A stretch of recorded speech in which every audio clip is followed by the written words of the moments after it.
Millionaire man hears homeless boy say your baby is still alive. What happens next leaves him in shock. The bright white house stood silent at the end off a long driveway. Once it had been full of laughter of life, but today the only sound was the soft creak of the wooden porch steps as Alexander Porter sank down onto them, shoulders hunched, hands trembling.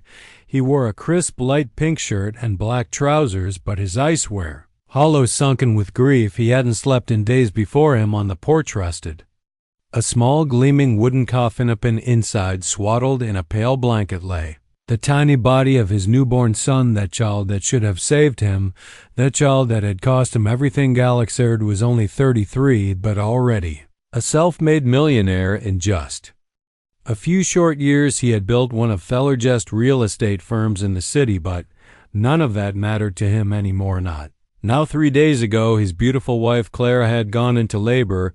It was supposed to be the happiest day of their lives. They had waited years for this child. After 12 miscarriages and endless tears, this was finally going to be their miracle, but something went wrong. Severe complications. During the delivery, a desperate scramble in the operating room. Alexander had been pacing the hospital when the doctor came out. The look on his face was "I'm so sorry, Mr. Porter." The doctor said quietly, "Your wife didn't make it." Few words shattered him. His knees buckled, hallway spun. "And the baby?" He had choked out. The doctor hesitated, then shook his head. "He was born, but only for a few moments. We did everything we couldn't." An instant Alexander's life had been ripped apart. Wife, child gone. He couldn't think, couldn't breathe. The funeral arrangements were made in a daze. Heckled and bare the thought of a cold funeral home or strangers handling Hison's body. "I want him here," he told Thestef at home. One last Timino on the porch where Clara had once rocked in the evenings. Their child lay in a tiny coffin. Alexander sat motionless, staring at the small still form. His world had crumbled.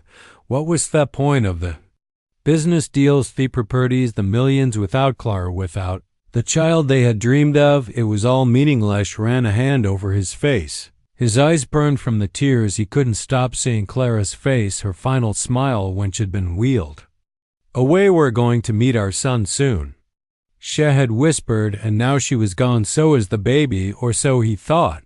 Alexander hadn't noticed the small figure approaching the porch, a young black boy, maybe 7 or 8, barefoot, thin, wearing a filthy, oversized blue t-shirt and ragged brown shorts. His skin washed with dirt. His arms and legs were scratched. A homeless child. The boy had wandered past the big house, drawn by the sight of the open coffin on the porch. At first he stood far off, watching quietly. Then he crept closer, eyes wide. He could see the baby inside, so small and still, but something made him stop. The baby just moved, just barely. The boy blinked, rubbed his eyes, and stared harder. A faint breath aflutter beneath the blanket. He looked up at the man on the steps. "Mister?" The boy called softly. Alexander didn't respond. He sat frozen, lost in grief. The boy edged closer, pointing now at the baby. "Mr. Yorbaby, he's alive." Alexander's head snapped up. His hollow eyes narrowed. "What?" The boy pointed again, more urgently. "I saw him move. He's breathing." Alexander's heart slammed in his chest. No, surely not. The doctors had said, but something in the boy's voice and those clear, desperate eyes made him turn. Heshed to his feet and stumbled toward the coffin, leaning over, breath held Hester at his son's tiny form, and then her saw it, the faintest rise and fall off chest, barely there, but there. Alexander's throat closed. His hand shook violently as he reached down, brushing his fingertips across the baby's cheek. Warm software. Not cold, not gone. Hegesp staggered back. Oh my God, his Mindriel. The doctors had said dead. They had signed the papers, but the boy fisheye, this homeless boy, had seen the truth. Alexander spun toward him. "Stay here," he choked. "Don't move." Fumbling with his phone, adrenaline crashing through his veins, he dialed the emergency line. "My baby is alive," Hesh shouted. "Send help now. I need an ambulance. He's alive." His legs nearly gave out as he clutched the edge of Theppert's breath. Ragged, the boy stood silently, watching him. Moments later, Alexander turned back, eyes wet. You saved my son," he whispered, and deep inside something shifted, a spark of hope, of life breaking through the darkness. Alexander stood Frozen heart hammering, his mind spun wildly as sirens began to wail in the distance. The boy, this little stranger who had just saved his son, stood quietly near Thepperch, watching with wide eyes. Moments later, paramedics rushed up the steps. Alexander met them at the door, voice trembling. He's alive, please save him." They quickly assessed the newborn. Oxygen was administered. The baby's weak pulse detected. "There was no time to lose. We need to get him to the hospital now," one paramedic said sharply. Alexander climbed into the ambulance, hissing, never leaving the baby's tiny one. His world, moments ago shrouded in despair, was now flooded with a terrifying hope. As they sped through the city, Alexander looked down at his son. "Hang on, little one. Please hang on." At the hospital, a team of specialists waited. The emergency room sprang to life. Machines beeped. Doctors and nurses moved with practiced urgency. Alexander stood nearby, fists clenched, barely breathing. Time crawled. Minutes felt like hours. Finally, Dr. Adams, the neonatologist, approached him. "Mr. Porter, your son was in an extremely weak state, but he's stabilized. He's going to make it." Alexander's legs gave out. He collapsed into a chair, head in his hands, sobbing, "Me boy." When he finally looked up, a thought struck him hard. The boy, the one who had saved his son. Alexander rushed back to his house. The paramedics were gone. The crowd had not gathered, but the aimless boy was still there, sitting quietly on the porch steps. Alexander knelt before him. "What's your name?" he asked softly. "Eli." The boy whispered. "Deli, how did you know?" Alexander, a scared voice thick with emotion.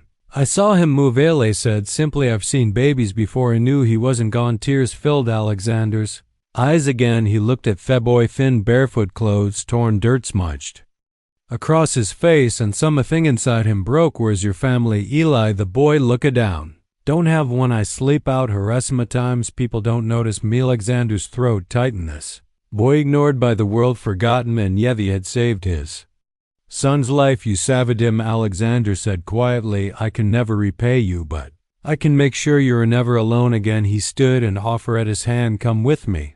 Eli stared for a moment, unsure. Then slowly he reached out and took the man's hand. That night, after speaking to the authorities and child services, Alexander brought Eli home a warm meal, a hot bath, clean clothes, things Eli hadn't had in longer than heckled. Remember, the next morning Alexander returned to the hospital. His son, whom he named Benjamin, was recovering well. He held the tiny boy close to his heart, tears falling freely.